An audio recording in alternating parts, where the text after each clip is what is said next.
Visiting the Marshfield Agricultural Research Station. We're visiting today with Nancy Esser, Superintendent of the station, University of Wisconsin in the College of Agricultural and Life Sciences, Madison, Wisconsin, and I'm C.V. Kenyon. Nancy, give us a little introduction to the type of work done here at the Marshfield Station. C.V., the station is approximately 1,400 acres set between two sites. Our original South Station is comprised of offices, laboratories, and an auditorium. The new site has grown substantially in the last 10 years. We broke ground back in 2003. Since that time, in 2011, we acquired a milking herd. We're at 660 animals strong. The kind of work that is taking place here at the station ranges from soil-based research, agronomy, several agronomy trials that some are new, some are in their third or fourth year, and our specialty. This site is a site among no others.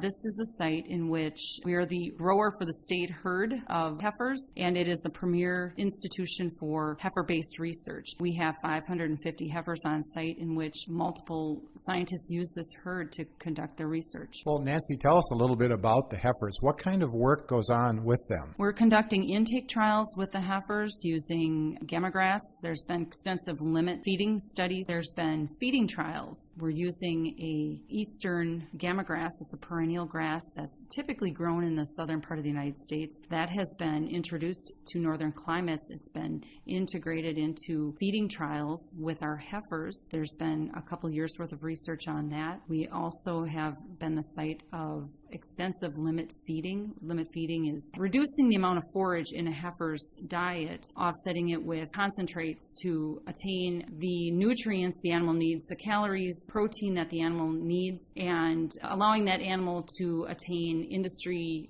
growth at calving that the industry expects. So by restrict feeding these animals or limit feeding, we're able to cut back on one of the most expensive commodities that are fed to the animals, that being forage, and still the animals are conditioned where we need them. They excrete less manure, and we can get them where we want them to be at calving. And Nancy, how does this work benefit the agricultural community? These are studies in which our scientists are taking into the communities. They are sharing during webinars. They're sharing with Hordes Dairymen, Popular Farm Press. It's also something that consultants are learning, and they're able to take out into the farms and share with their constituents. What's the most interesting part of your job? The most interesting part of my job, I would have to say, is a new research trial. I get very excited when I am presented with a protocol, and I very much enjoy setting them up, talking to staff about what things are going to happen on that trial, what are the needs of the trial, and what are the needs